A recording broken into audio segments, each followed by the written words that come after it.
अध्याय 3 भारतीय संविधान की प्रकृति नेचर ऑफ इंडियन कॉन्स्टिट्यूशन।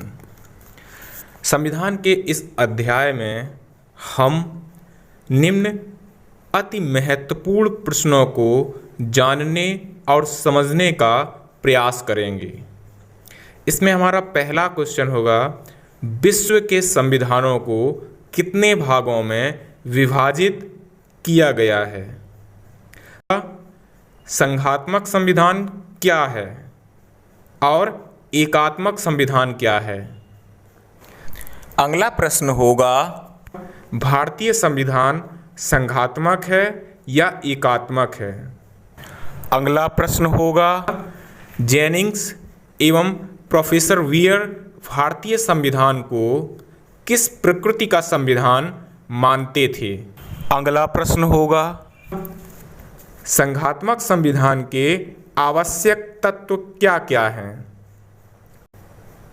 अगला प्रश्न होगा, संविधान के आलोचकगण किन बिंदुओं को लेकर भारतीय संविधान को संघात्मक संविधान नहीं मानते? अगला प्रश्न होगा, भारतीय संविधान की प्रकृति या भारतीय संविधान एकात्मक है या संघात्मक है, इस विषय पर प्रमुख केस कौन सा है? चलिए स्टार्ट करते हैं। पहला प्रश्न, विश्व के संविधानों को कितने भागों में वर्गीकृत किया गया है? सामान्यतः संविधान विशेषज्ञों ने संविधानों को मुख्यतः दो वर्गों में विभाजित किया है। एक संघात्मक संविधान, इसे अंग्रेजी में फेडरल कॉन्स्टिट्यूशन कहते हैं, और दूसरा एकात्मक संविधान, इसे यूनिटरी कॉन्स्टिट्यूशन कहते हैं। संघात्मक संविधान वह संविधान होता है जिसमें शक्तियों का केंद्र एवं राज्यों में विभाजन होता है और दोनों सरकारें अपने अपने क्षेत्र में स्वतंत्र रूप से कार्य करती हैं, जैसे अमेरिका, स्विट्जरलैंड, कनाडा, ऑस्ट्रेलिया इत्यादि देश। जबकि एकात्मक संविधान वह संविधान होता है जिसके अंतर्गत सारी शक्तियां एक ही सरकार में निहित होती हैं, जो प्रायः प्रांतीय सरकार होती है और प्रांतों को केंद्रीय सरकार के अधीन रहना पड़ता है। इसके बाद हमारा अगला प्रश्न है, भारतीय संविधान संघात्मक है या एकात्मक है? भारतीय संविधान की प्रकृति के बारे में विधि शास्त्रियों में काफ़ी मतभेद रहा है। भारतीय संविधान के निर्माताओं के अनुसार भारतीय संविधान एक संघात्मक संविधान है। संविधान प्रारूप समिति के अध्यक्ष डॉक्टर अंबेडकर ने कहा कि मेरे इस विचार से सभी सहमत हैं कि यद्यपि हमारे संविधान में ऐसे उपबंधों का समावेश है जो केंद्र को ऐसी शक्ति प्रदान कर देते हैं जिसमें प्रांतों की स्वतंत्रता समाप्ति सी हो जाती है, फिर भी वह एकात्मक संविधान है। कुछ संविधान वेत्ताओं को भारतीय संविधान के एकात्मक मानने में आपत्ति थी, जिनमें प्रमुख थे प्रोफेसर वियर और प्रोफेसर जेनिंग्स। इसी से संबंधित हमारा अगला प्रमुख प्रश्न है कि प्रोफेसर जेनिंग्स एवं प्रोफेसर वियर भारतीय संविधान को किस प्रकृति का संविधान मानते थे? प्रोफेसर वियर के अनुसार भारतीय संविधान एक अर्धसंघीय क्वाजी फेडरल संविधान है, जबकि प्रोफेसर जेनिंग्स ने इस संविधान को federation with strong centralising tendency अर्थात एक ऐसा संघ जिसमें केंद्रीयकरण की सशक्त प्रवृत्ति है कहा है।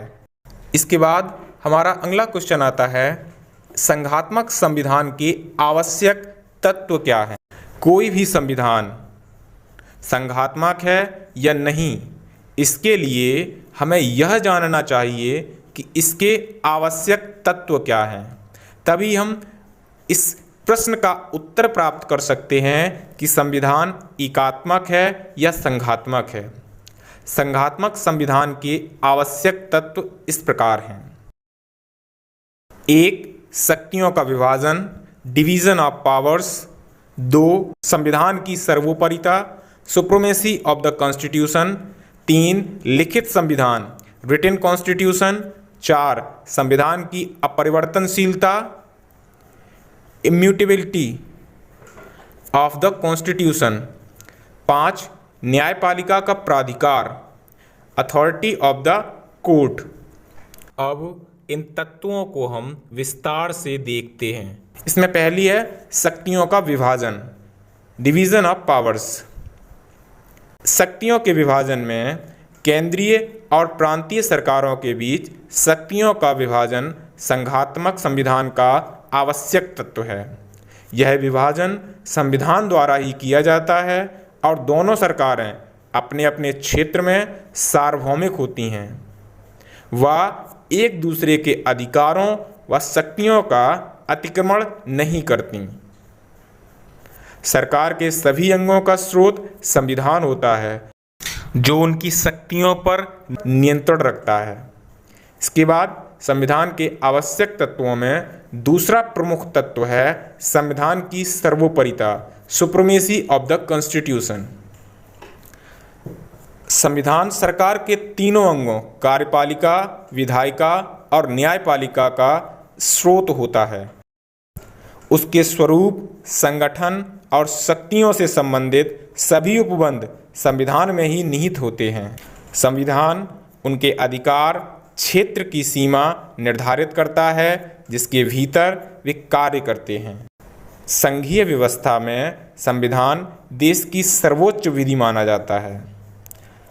सरकारों द्वारा बनाई गई विधियां यदि संविधान के अधीन एवं प्रतिकूल नहीं है तो न्यायालय उन्हें अवैध घोषित कर सकता है। इसी क्रम में संविधान के आवश्यक तत्वों में तीसरा प्रमुख आवश्यक तत्व है लिखित संविधान, रिटन कॉन्स्टिट्यूशन। इसके संबंध में प्रायः संघात्मक संविधान आवश्यक रूप से लिखित संविधान होता है। संघ राज्यों की स्थापना एक जटिल संविदा द्वारा स्थापित होती है, जिसमें संघ में शामिल होने वाली इकाइयां कुछ शर्त के अधीन संघ में शामिल होती हैं।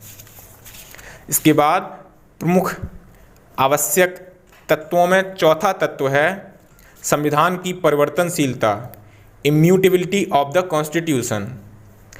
लिखित संविधान स्वभावतः अनम्य होता है। संविधान की नम्यता और अनम्यता उसके संशोधन की प्रक्रिया पर निर्भर करती है।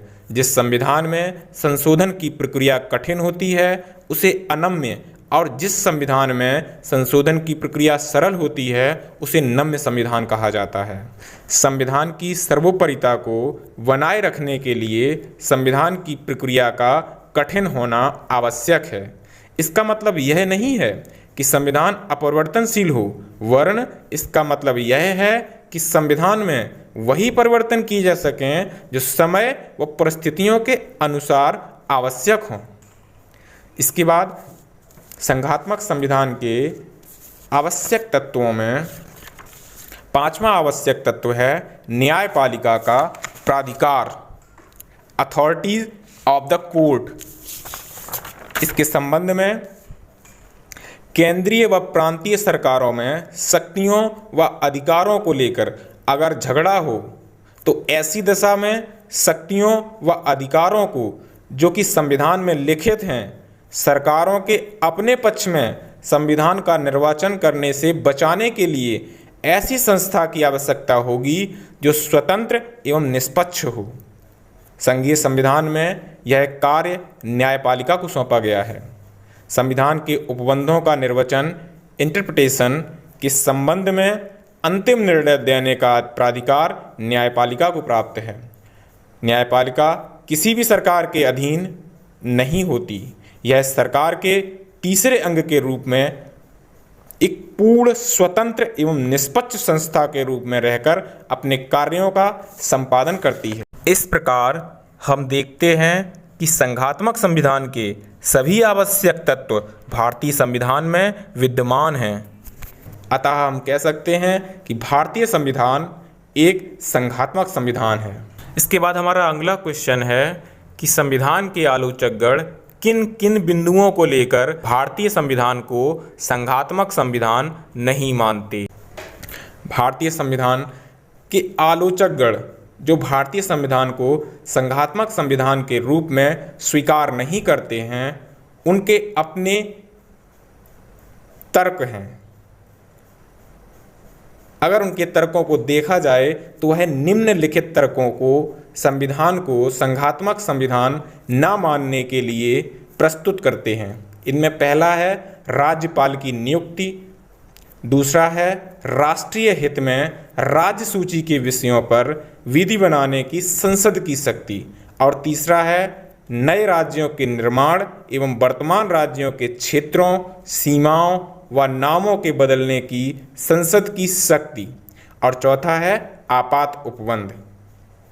इसके बाद हमारा लास्ट का क्वेश्चन है भारतीय संविधान की प्रकृति एवं भारतीय संविधान एकात्मक है या संघात्मक, इस विषय पर प्रमुख वाद कौन सा है या प्रमुख केस कौन सा है। प्रमुख केस है RS बॉम्बई बनाम भारत संघ AIR 1904,